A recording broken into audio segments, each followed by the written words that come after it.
Back to Ghana, which of course was flat. Central Bank left its country's key lending rate on Monday unchanged at 30%. Presenting the decisions of the Bank of Ghana's Monetary Policy Committee, the governor, Ernest Addison, said the Bank of Ghana's decision to hold was anchored on sluggish inflation, as well as an outlook of a rebound in the oil and gold West African economy. Let's hear more from him. The banking sector remains stable, sound, liquid, and profitable, even as banks continue to adjust to the impact of the DDEP.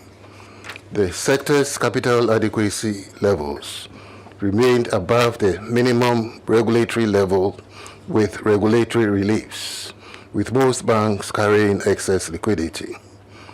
The industry's NPL ratio increased to 18.3% in October 2023 from 14% in October 2022 and 15.7% in January 2023, reflecting elevated credit risk associated with the effects of the macroeconomic crisis of 2022. Profitability continues to improve as banks continue to invest in high-yielding, short-dated Bank of Ghana and Government of Ghana instruments. The banking sector showed some resilience as the various stress tests on bank capital following adverse macroeconomic shocks pointed to stability. Developments on the international commodity markets showed that prices of Ghana's major export commodities recorded gains relative to price conditions at the beginning of the year. Since January 2023, crude oil prices have registered a 9.1% increase to $88.7 per barrel in October 2023. Driven in large part by concerns about global supply shortfalls arising mainly from the extension of production cuts from Saudi Arabia and Russia.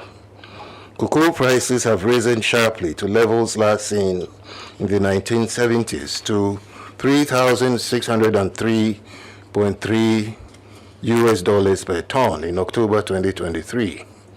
The 41.9% increase in cocoa prices is mainly attributed to mounting concerns over tight supplies in Ivory Coast and Ghana, stemming from adverse weather conditions. Gold prices gained 6.6% to settle at $1,913.79 per fine ounce, largely due to expectations of a pause in the U.S. Federal Reserve rate hikes and demand for the commodity on account of its safe haven status amid heightening geopolitical tensions. There was further improvement in the trade balance over the first 10 months of the year, reflecting the generally favorable commodity prices alongside import compression. The trade account indicated a higher surplus of $2.1 billion for the first 10 months of 2023, relative to a trade surplus of $1.8 billion in the same period of 2022. This was driven by a greater reduction in imports relative to exports. Total imports declined by 8.9% to $11.4 billion, driven by both non-oil imports and oil and gas imports. Non-oil imports were estimated at $7.7 billion, down by 9.3%, while oil and gas imports also declined by 8.1% to $3.7 billion.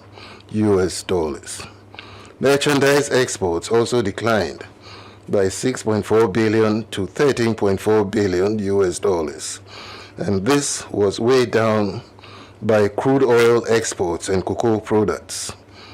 Of the total, gold export earnings increased by 13.9% to $6.1 billion,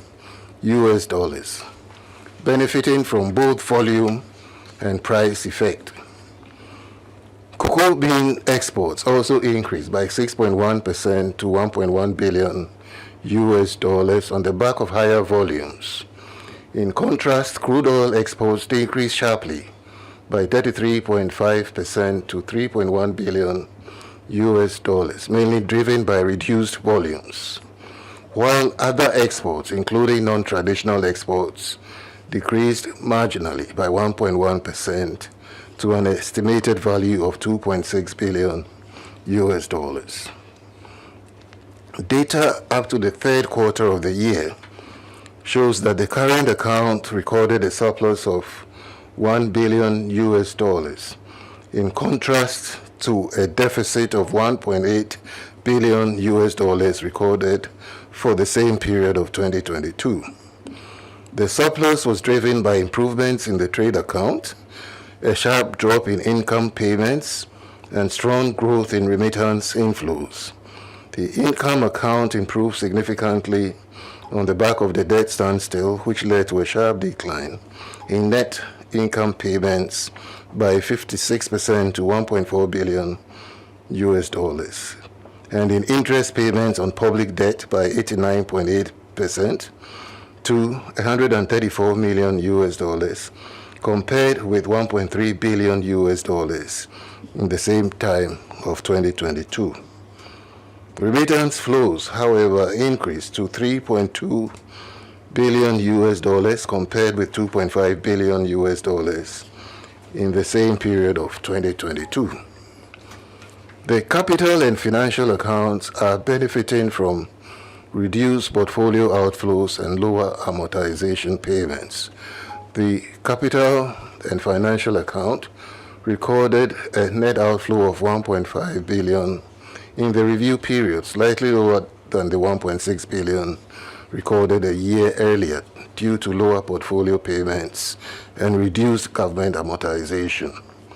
In the period, portfolio outflows reduced to $195 million compared with $1.9 billion a year earlier.